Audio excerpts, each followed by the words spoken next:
Hello, welcome to Devex at COP26. I'm Kate Warren. We're here to bring you inside the conversations happening both inside and outside of Glasgow for what many think is the most critical moment for addressing the climate crisis before it is too late.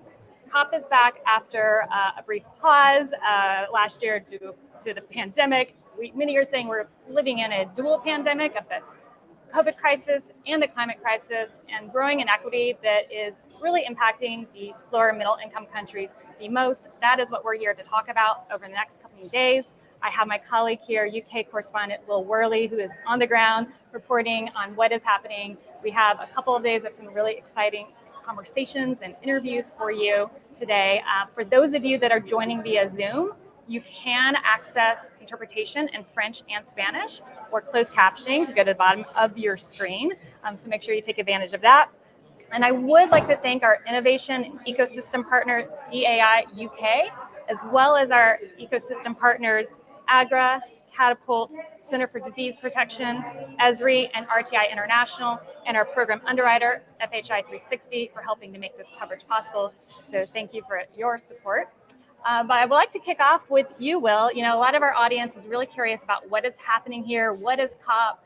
Our community hasn't always been a really active presence necessarily at this conference. So give us a sense. What is happening? Where are we?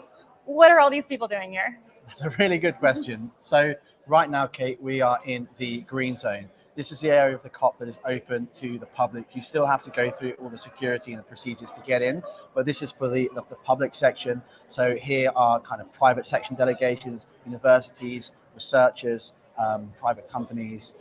About 10 minutes over that way, by foot, we have the blue zone. The blue zone is where the negotiations take place. That's a little bit more exclusive, if you will. That's where the media center is. That's where country pavilions are. And that's where you'll see politicians walking around right next to you, like John Kerry, Samantha Power, and we just saw Gordon Brown this morning. So this is kind of the COP26 official sections. We also have thousands and thousands of protesters all over outside in the streets who want to make their voices heard as well. Yeah, so I think that's an interesting point because there are a lot of people who have felt left out of this conversation. There's a big movement in Indigenous voices. There are some people who are very optimistic about these couple of weeks, some that are really skeptical. What have been the conversations you've been having so far? What's the temperature in the rooms here? It's interesting. I understand there is kind of a bit of a growing trust deficit between the lower income nations and the higher income nations. One of the key issues that is around is about something called loss and damage. This is about the climate impacts which have harmed people that can't be adapted to, the disasters that are on the way that have already happened. This is a really sensitive subject for many complex kind of historical readings. Devex has done quite a bit of reporting on this that everyone at home can go and check out to get some background. Something that's been really key for that this week is the Scottish government have made a dedicated £1 million donation specifically towards loss and damage finance, which hasn't happened before. Climate finance is usually in the buckets of mitigation, reducing carbon fumes, and adaptations, which is dealing with the changes in a preparatory kind of way.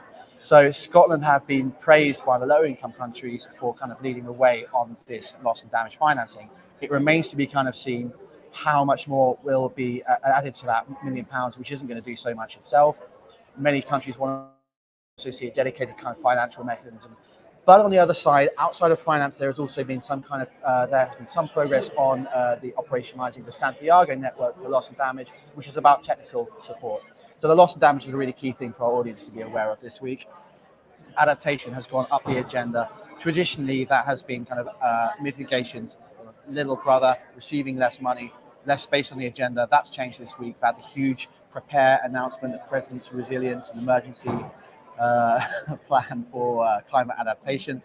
We'll have to check if I've got the acronym right there. Lots of acronyms flying around. There's lots of acronyms flying around. There's, some better than others, it has to be said.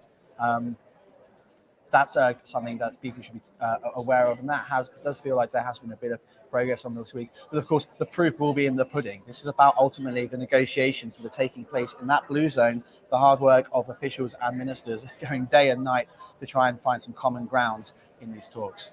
Okay, great. Well, I know we have several really exciting conversations happening, some interviews you've done, and our colleagues around the world, talking to people around the world that couldn't physically be here in Glasgow. Any highlights that you're really looking forward to? Any conversation that you I think think my conversation with Salim Al-Hook, who's been a fantastic advocate for climate justice for many, many years. He's been to every COP there's been, 26 of them. And once you get here, you kind of understand how big and kind of complex these events are. He is fantastically knowledgeable, and I think, he can speak really well about some of the issues that relate to the lower income countries. We have, in completely the other side of the spectrum, we have Priti Sinha, who is head of the UN Capital Development Fund, talking about the finance piece. We also have Asif Saleh, also from Bangladesh, head of BRAC, the largest NGO in the world. All right, well, a lot to look forward to. Thank you, Will, and stay tuned over the next couple of days, and we'll pass it off and get started with our first panel. Thanks, everyone.